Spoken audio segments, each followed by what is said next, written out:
안녕하십니까. 운세통의 지광입니다. 오늘은 재미난 편지가 왔습니다. 스님 우연히 영험록이 담긴 책을 보게 되었습니다. 와, 저런 일이 일어날 수도 있구나 생각하면서 영험록을 재밌게 읽었습니다. 나도 열심히 기도해 보아야겠다고 다짐도 하였는데 큰 스님께서도 지금까지 능인선원을 이끌어 오시면서 많은 분들과 기도도 하고 상담도 하셨을 텐데요. 큰 스님께서 직접 체험한 영험담이 있으신지요? 있으시다면 몇 가지만이라도 부탁드립니다. 그랬어요. 네. 제가 한번 말씀드리면 스님이니까 뭐 이렇게 생각할지 모르겠습니다. 근데 제가 이렇게 간절하게 말씀하셨으니까 우선 첫째로 지난 날들을 한번 생각해 보면 굉장히 어려운 상황이라고 할까, 절망적인 상황이라고 할까, 뭐 절망이라는 말까지 쓰겠습니까마는 제가 예전에 다니던 직장에서 몰려가지고 운동권이라고 할까요? 몰려가지고 해직이 된 적이 있습니다. 해직이 된 거는 그냥 받아들이겠는데 취업을 못 하겠는 거예요. 어디 다른 데 이렇게 가서 얘기를 하면 금방 못 드러나고 하니까 거의 정말로 삶 자체가 대단히 어려운, 우리나라니까 정권이 바뀔 때마다 참 이게 너무너무 안타까운 게 많습니다. 거의 절망적인 상황이었다라고 말씀드릴 수 있습니다. 그래서 어느 날은 대단히 그렇게 안타까운 마음으로 터덜터덜 걷고 있었습니다. 그런데 걷다 보니까 어떤 시장통을 건너게 됐어요. 시장통을 걷게 됐는데 어떤 아줌마가 이렇게 판을 깔아놓고 젊은 사람 부르시는 거예요. 그래서 무슨 이유도 없이 왜 나를 부르시나 그랬어요. 스님 되기 전 얘기입니다. 그래서 이제 왜 부르시나 했더니 이렇게 오라고 그러는 거예요. 지금도 그게 상당히 정말로 표현할 수 없는 어떤 전 영험, 스님이 된 다음 이전의 어떤 그런 영험적인 일이 아닌가. 여러분들도 이제 세속에 사시면서, 저는 그 당시에 세속에 있었으니까요. 스님 된 다음에 일도 여러 가지 있습니다만. 그래서 왜 오라고 그러시나고 가봤어요. 이렇게 가봤더니 판을 이렇게 깔아놨는데 여기 앉으라는 거예요. 그래서 왜 제가 여기 앉습니까 했더니 젊은 친구가 하도 기운 있는 것 같아서 내가 한마디 해주고 싶다고. 그더니 이렇게 펴놓는데 제가 중대에서 그 책을 알았습니다. 당사주라고, 당사주 요람인가 그런 책이더라고요. 저는 그걸 몰랐었어요. 그때는 가톨릭 신자였으니까. 그런데 생시를 대래요. 그 아는 대로 얘기를 했죠. 그랬더니 뭐냐면 쭉 보더니 제 얼굴 보더니 산으로 가라는 거예요. 젊은 친구는 산으로 가야 되겠네. 제가 산을 왜 갑니까? 그랬더니 산으로 가 이러더라고. 하기야 쫓기는 몸이었으니까 그날 지금도 생각하면 그 아줌마를 만났던 게, 그러더니 뭐냐면 제가 어떻게 할수록 감사합니다 하고 1,000원을 왔습니다. 그때 또 1,000원이고 컸는지라고 그래서 1980년도쯤 됐으니까요. 그 벌써 40 몇 년 전이네요. 그래서 가만히 집에 와 생각하다 보니까 산으로 가라. 그렇지. 산으로 한번 가보지. 그래서 뭔가 발 닿는 대로 들어선 게 산입니다. 그래서 산에 들어가 살다 보니까 산에 들어가서 영원히 죽을 때까지 이렇게 살지는 몰랐죠. 근데 지금 가만히 나이 들어서 이렇게 생각해 보니까 그때 뭔가 하늘이 날 도우시지 않았나 그런 생각이 들더라고요. 산에 들어와서 어쨌든 간에 부처님 만나고 이 생활을 시작하게 된 게 그 아줌마의 그 말 한마디가 지나가는 말이었던 것 같지만 지나가는 말이 아니었던 것 같습니다. 어떤 하늘의 어떤 그런 뜻이 아니었던가 지금 그렇게 받아들이고 있습니다. 그 다음에 이제 중2 돼서는 이제 능인선언을 산에서 내려와가지고 능인선언을 이렇게 어떻게 그냥 뭐 하려고 해서 한 게 아니라 어떻게 정말로 말이죠. 이상한 인연으로 이렇게 강남에 들어와가지고 살게 됐는데요. 그래서 그냥 뭐 다른 종교처럼의 불교는 이렇게 좀 뭔가 많은 사람들에게 전파하는 전달하는 어떤 그런 생활하는 스님들이 안 계신가 뭐 이런 생각을 해가지고 능인선언 참선도 하면서 이제 이런 걸 시작했는데 정말 그때는 뭐라고 표현할까요? 뭔가 내가 이 일을 시작하면 또 다른 스님들이 따라하는 뜻있는 스님이 있을 것이다. 그 당시만 하더라도 포교라는 게 거의 없었으니까요. 기독교는 전도라는 게 많이 있잖아요. 그죠? 그래서 이제 사실 그때는 정말 미친 듯이 살았습니다.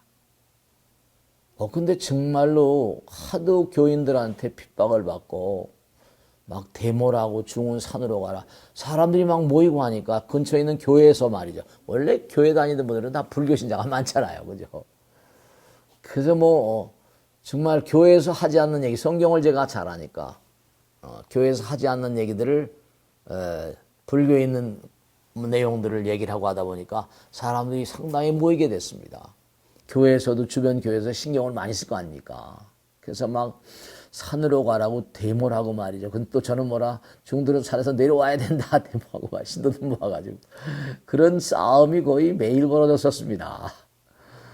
차들이 와서 그냥 뭐 아파트 앞에 가서 상가 앞에 쭉 서버리면 그냥 딱지를 수십 장씩 띄면서 말이요. 딱지 값이 그럼 그분들이 딱지 돈을 내겠습니까? 그럼 제가 또 다 법당 돈으로 물어주기도 하면서 정말 그때 간절히 기도한 겁니다. 부처님 정말로 저한테 제가 가끔 말씀잖아요. 손바닥만한 땅을 하나 주시면 법당을 지어서 정말 목숨을 걸고 부처님 말씀을 세상에 퍼뜨리는데 최선을 다하겠습니다. 그래서 이제 이 능인선언이 탄생하게 된 겁니다. 정말로 하나도 빈말이 아니라 선몽으로 이 구룡산 밑에 땅을 점지해 주시고 구룡산이 있는지도 몰랐죠. 대모산이 있는지도 몰랐고요. 그래가지고 이제 이 땅을 천신만고 끝에 잡아가지고 이 법당을 짓는데 하나하나가 영험이라고밖에 말씀드릴 수 없습니다. 땅을 다 풀고 나니까 정말로 너무 희한한 일이 많았습니다. 일일이 말씀 시간이 많이 가는데 정말로 귀인들도 많이 만나고 그래서 능인선언이 지어지니까 지금 항상 옛날 생각이 납니다. 불보살님께서 항상 내가 산으로 가라고 하는 것도 불보살님의 어떤 뜻이 있었고 이렇게 사는 것도 불보살님의 뜻이고 하나 이제 마지막 말씀 여기 뒤에 제가 앉아서 하는 여 뒤에 부처님 사리가 모셔 계십니다. 저는 지금도 이게 무슨 진신살인지 아닌지는 잘 모르겠습니다. 근데 분명한 사실이 영험이 있는 살이라는 것만 분명합니다. 왜냐하면 제가 이제 이 사리를 왜냐하면 의상대사니 뭐 자장스님 해가지고 중국에서 사리를 모셨다고 그러지 않습니까? 오대산에 가서. 그래서 그렇게 중국에도 있을 것이면 인도에는 없겠냐 싶어가지고 인도하고 스리랑카에 있는 절들을 뒤져가지고 좀 사리가 있으면 뭔가 하여간에 좀 이렇게 능인선언에다 좀 모시고 싶고 한다. 좋은 박스에다가 담아놨었어요. 근데 똑같은 박스였는데 제가 이제 행사 때마다 법당에 일하신 분들 고생 많이 하신 분들한테 선물을 드립니다. 근데 그 박스에 뭐가 있은 거니 좋은 그런 돋보기가 들었었어요. 하나는 이제 사리가 있었고요. 스리랑카에 아주 큰 절에서 제가 기부를 많이 하고 모셔왔는데 글쎄 돋보기를 선물한다는 게 똑같은 상자니까 이게 뭣도 모르고 그냥 상자를 내줬는데 그 다음에 사리가 잘 있으겠지 하고 인사드린 열어보니까 돋보기는 그대로 있고 사리가 난감한 겁니다.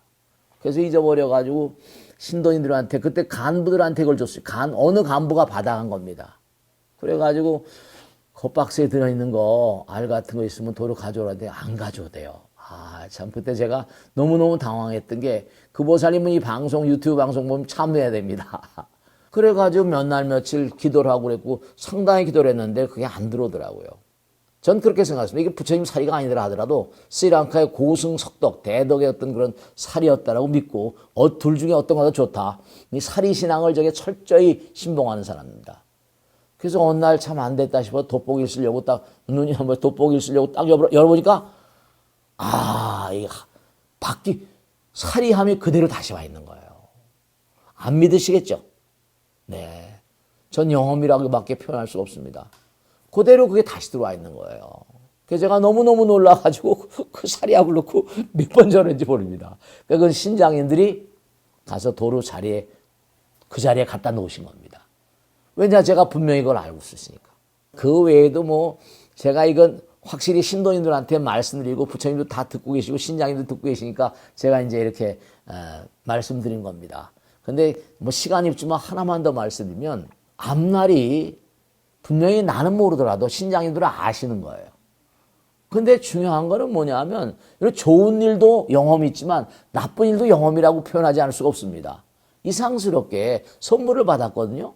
선물을 받는데 칼을 받았어요. 근데 칼이 너무 잘생긴 겁니다. 그래서 제가 이거 선물로 뭔가 이렇게 줬나 보다.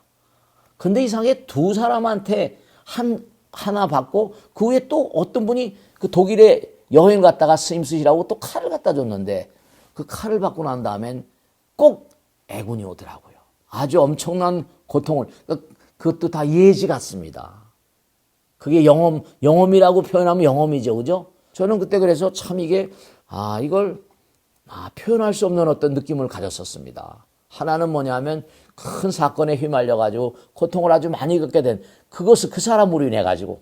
그래서 칼을 선물 받고 난 다음에 그 칼을 준 사람이 소개한 사람이 법당에 어마어마한 손해를 끼친 그런 사건이 있었습니다. 그래서 이게 미래라는 게 어떤 형태로 지어져서 그래서 저는 그런 걸 지금도 가끔가다 이렇게 뭔가 어떤 경우라도 이렇게 관찰을 하고 이렇게 살아가는 편입니다. 정말로 부처님께서 신자님께서 모든 내용을 다 아신다 생각하시고 영업이라면 뭐 수도 없습니다만은 오늘 그 정도로 해두고 꼭 당부드리겠습니다. 불보살님과 신장님들과 조상님들이 다 보고 계시다는 걸 제가 아주 꼭 당부드립니다. 아시겠죠? 좋은 일도 있으시지만 그릇된 일도 어려운 일도 이겨내라고 예지하라고 예비하라고 아마 준비하라고 그런 일들이 있었던 것 같습니다. 오늘은 여기서 모두 줄이겠습니다. 구독, 좋아요 눌러주시면 더욱더 힘이 나서 열심히 노력하겠습니다. 감사합니다. 마치겠습니다. 네.